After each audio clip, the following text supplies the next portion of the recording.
Assalamualaikum warahmatullahi wabarakatuh.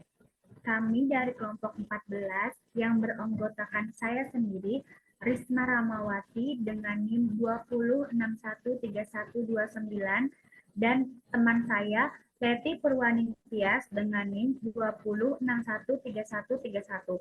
Kami akan membahas tentang materi kemoterapi untuk memenuhi tugas F5 yang dua kasus, yaitu kasus 2 dan kasus 3.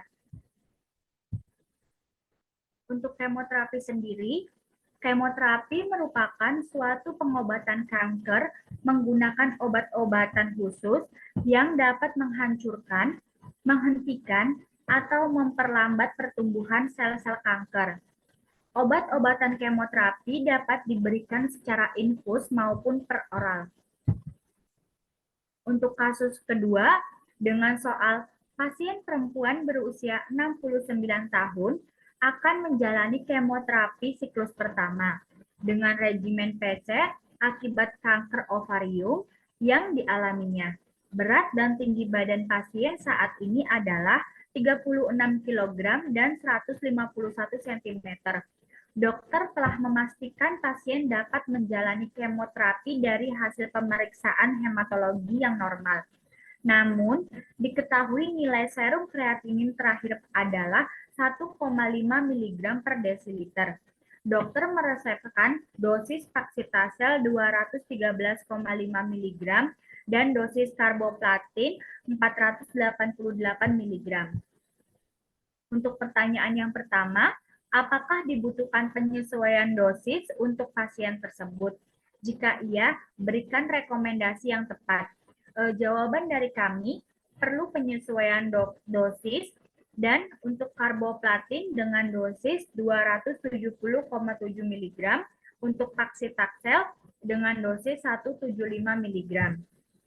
Untuk soal nomor 2, berapakah jarak antar siklus yang direkomendasikan? Diskusi dari kami yaitu perhitungan ulang dosis karboplatin pada setiap siklus tidak diperlukan kecuali ketika fungsi ginjal awal, misalnya EGFR berubah lebih dari 20% atau ketika ada perubahan status klinis pada pasien. Oke, untuk soal nomor 3, tentukan monitoring apa saja yang harus dilakukan pada pasien tersebut. Jawabannya itu dimonitoring kadar kreatinin dan dimonitoring apakah timbul efek samping atau tidak dari penggunaan obat tersebut.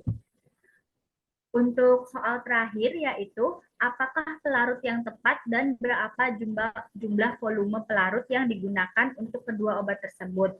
Yang pertama, untuk obat Paxitaxel dapat dilarutkan dengan larutan NaCl 0,9%, dextrose 5%, dextrose 5% dalam RL, dan dextrose 5% dalam NaCl 0,9%.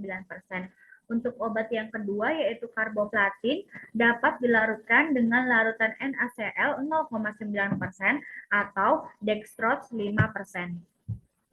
Untuk kasus ketiga dilanjutkan oleh teman saya yaitu Leti. Berikut adalah soal dari kasus ketiga. Pasien perempuan berusia 47 tahun penderita kanker payudara akan menjalani siklus ketiga kemoterapi regimen FAC.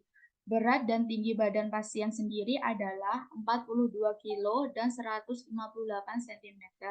Dari regimen tersebut diketahui dosis pemberiannya adalah fluorouracil 50 mg, doxorubin 500 mg, siklofosfamid 500 mg.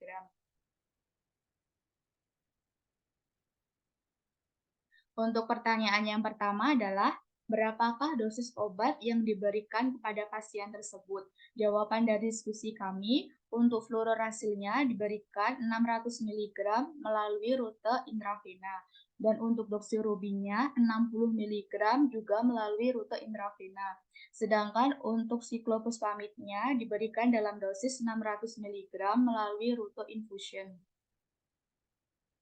Pertanyaan yang B, tentukan obat mana saja yang diberikan pada hari pertama dan hari kedua, serta berapa hari jarak antar siklus untuk pemberiannya.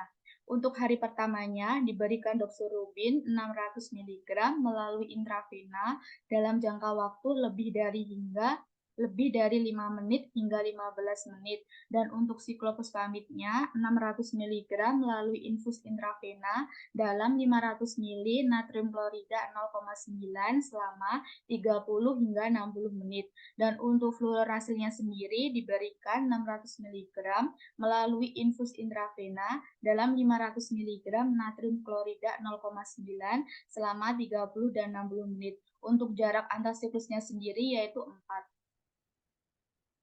Untuk soal yang ketiga, apakah syarat pemeriksaan untuk dapat melanjutkan kemoterapi doxorubin? Hasil diskusi kami, untuk bisa diberikan kemoterapi, pasien terlebih dahulu harus periksa darah berupa hemoglobin atau HB dengan kadar minimumnya lebih dari 10 gram per desiliter.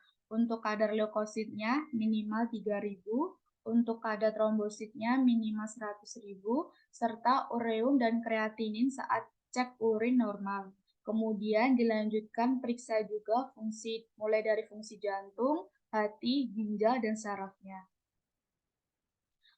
Untuk pertanyaan yang terakhir, sebutkan rencana monitoring dari masing-masing obat yang telah diberikan. Jawaban dari kami, dilakukan monitoring apakah muncul efek samping atau tidak dari pemberian obat tersebut. Berikut adalah beberapa referensi yang kami gunakan untuk menjawab kedua kasus tersebut. Sekian presentasi dari kelompok 14, kurang lebihnya kami mohon maaf. Wabillahi taufiq walhidayah. Wassalamualaikum warahmatullahi wabarakatuh.